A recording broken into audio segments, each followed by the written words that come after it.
SNS 마케팅에서 수학의 역할. 우리는 상품이나 서비스를 어떻게 사람들에게 알리고 실제로 구매까지 이어지게 만들 수 있을까요? 생산자가 상품 또는 서비스를 소비자에게 전달하고 판매하기 위해 수행하는 모든 활동을 마케팅이라고 합니다. 하지만 기업은 사용할 수 있는 자원이 제한되어 있어 모든 고객을 대상으로 판매할 수는 없습니다. 그렇다고 고객이 스스로 찾아오기만을 기다릴 수도 없습니다. 아무리 좋은 제품이라도 알려지지 않으면 선택받기 어렵기 때문입니다. 어떻게 해야 제품을 더 많은 사람들에게 잘 전달할 수 있을까요? 과거에는 신문이나 텔레비전 광고처럼 일방적으로 정보를 전달하는 방식이 중심이었습니다. 그러나 지금은 인터넷과 소셜 네트워크 서비스가 생산자와 소비자를 직접 연결하고 있습니다. 이와 함께 홍보 방식도 달라졌습니다.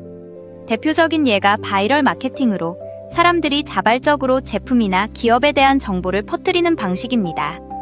마치 바이러스처럼 빠르게 확산된다는 특징에서 이름이 붙었습니다. SNS에서 이루어지는 마케팅은 대부분 이러한 형태를 띱니다. 그런데 마케팅 전략에도 수학이 활용된다는 사실을 알고 계신가요? 예를 들어 SNS 친구 3명에게 상품 영상을 보냈다고 가정해 보겠습니다. 그리고 그 영상을 본 사람들이 각각 다시 3명에게 전달한다면 시간이 지날수록 얼마나 빠르게 퍼질까요? 첫째 날에는 3명, 둘째 날에는 9명, 셋째 날에는 27명으로 늘어납니다. 이렇게 계산하면 일주일째에는 2187명이 메시지를 받게 됩니다. 짧은 시간에 수가 급격히 커지는 이 과정에는 지수함수라는 수학 원리가 숨어 있습니다. 다른 방식도 생각해 볼 수 있습니다. 처음 한 사람이 하루에 1명씩 광고를 보내고 광고를 받은 사람은 하루 뒤 내용을 확인하고 다음 날부터 또 1명에게 전달하기 시작합니다. 이 경우 광고를 본 사람의 수는 1명, 2명, 3명, 5명, 8명으로 증가합니다. 앞에 두 수를 더하면 다음 수가 되는 규칙을 피보나치 수열이라고 합니다. 과연 이런 결과가 현실에서도 그대로 나타날까요? 앞의 방식대로라면 시간이 조금만 지나도 광고를 본 사람의 수는 크게 증가합니다. 하지만 실제 상황은 이와 다르게 흘러갑니다. 왜 이런 차이가 생기는 걸까요? 현실에서는 모든 사람이 같은 방식으로 메시지를 전달하지 않습니다. 어떤 사람은 여러 명에게 보내기도 하지만 대부분은 한두 명에게만 전달하고 멈춥니다.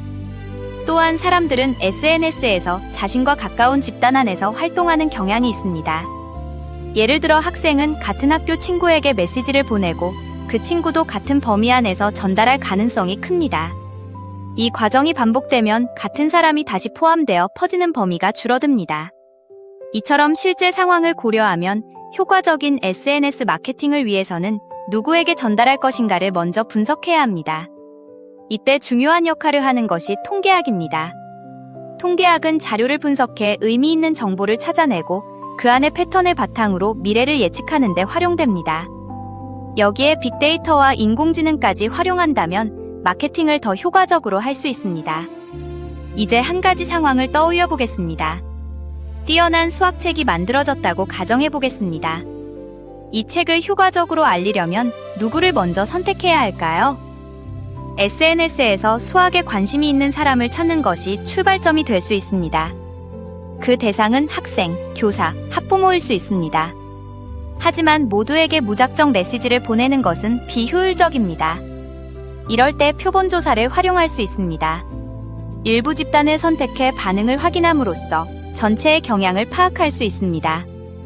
학생, 교사, 학부모 집단에서 표본을 추출해 SNS 마케팅을 진행했다고 가정해 보겠습니다. 그 결과 학부모, 학생, 교사 순으로 효과가 높게 나타났습니다. 그렇다면 다음에는 어떤 선택을 해야 할까요? 학부모 전체를 대상으로 홍보를 진행하는 것이 더 효과적인 전략이라고 볼 수 있지 않을까요? 이처럼 수학은 더 많은 사람에게 효과적으로 다가가기 위한 방향을 찾아주는 도구이며 SNS 마케팅에서는 보이지 않지만 전략을 결정하는 기준이 됩니다.